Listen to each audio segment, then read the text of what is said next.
సంక్రాంతికి కోనసీమ జిల్లా ఆత్రేయపురం వెళ్లమంటే అక్కడ పిండి వంటల ఘుమఘుమలు నోరూరిస్తాయి. పైగా ఆత్రేయపురం అంటేనే పూతరేకులు వెరీ వెరీ స్పెషల్. పల్చటి ఉల్లిపొర లాంటి రేకుల్లో పిండి వంటల్ని మడతపెట్టి చేసే ఈ వంటకం ఎంతో ప్రత్యేకమని చెప్పాలి. నోట్లో వేసుకోగానే కరిగిపోయేలాంటి పూతరేకులను చేయడం అంత ఆషామాషీ కాదు. అదే ఆత్రేయపురం పూతరేకులకున్న స్పెషాలిటీ. అక్కడ పూతరేకుల తయారీ, షాపుల నిర్వహణపై మరింత అప్డేట్స్ ఇప్పుడు చూద్దాం.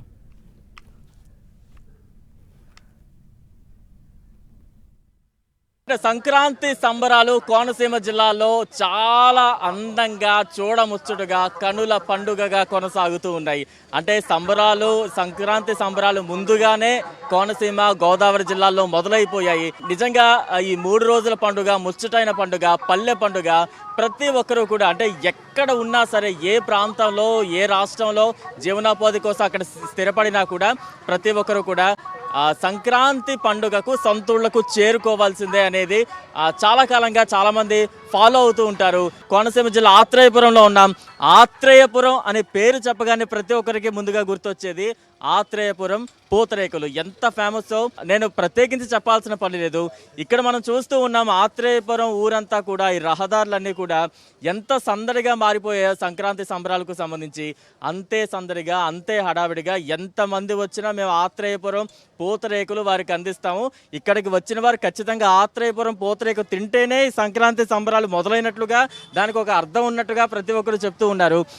మనం కొన్ని స్టాల్స్లో ఉన్నాం. ఏంటి అసలు ఆత్రేయపురం స్వీట్కి ఏంటి అంత ప్రత్యేకత, ఏం మ్యాజిక్ ఇందులో చేస్తారు ఇవన్నీ కూడా తెలుసుకునే ప్రయత్నం చేద్దాం. ఆత్రేయపురం పూతరేకు ఏంటి ఇంత ఫేమస్, ఏంటి ఇందులో స్పెషాలిటీ? ఆత్రేయపురం ఒక బ్రాండ్ అండి. దీని గురించి ఎంతో దూరం నుంచి వస్తారండి ఇక్కడికి.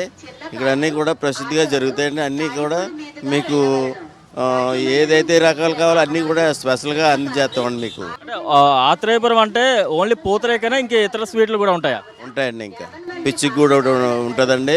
సున్నుండ స్పెషల్ ఉంటుందండి. ఆత్రేయపురం తాండ్ర అండి, మామిడి తాండ్రి, జల్లి తాండ్రి, మామూలుగా బెల్లం తాండ్రి, 4 రకాల తాండ్రలు ఉంటాయండి. పండగకి ఎన్ని రోజుల ముందు నుంచి మీరు ఈ పూతరేకలు తయారు చేయడం మొదలెట్టారు? 4 రోజుల ముందు నుంచి ప్రిపేర్ అయ్యి చేస్తున్నాం సార్.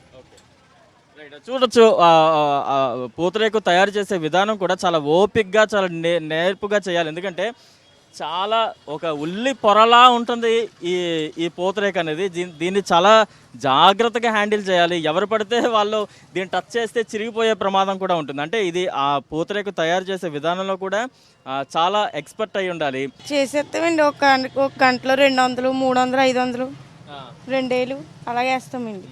ఎక్కువగా వస్తారండి, తీసుకుంటారు, లైవ్ చేసుకెళ్ళి అట్టుకెళ్తారు. ఎక్కువ తీసుకుంటారండి, ఫ్రెష్గా బాగుంటాయండి. మనం చూస్తూ ఉన్నాం కదా, ఎవరికి వాళ్ళ పనుల్లో చాలా సీరియస్గా నిమగ్నమై ఉన్నారు. ఎందుకంటే సంక్రాంతికి చాలామంది, వేల మంది, లక్షల మంది తరలి వస్తూ ఉంటారు. వచ్చిన వారు తీపి గుర్తుగా దీన్ని తింటూ ఉంటారు. తమ ఇళ్లకు, తమ ఊళ్ళకు తీసుకువెళ్తూ ఉంటారు.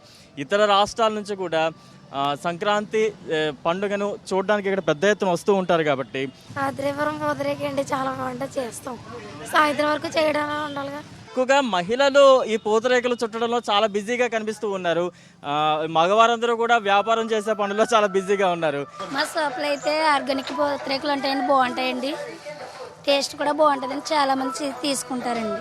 ఈ సంక్రాంతి సంబరాలకు ఆత్రేయపురం వస్తే ఖచ్చితంగా పూతరేకును తిని తీరాల్సిందే.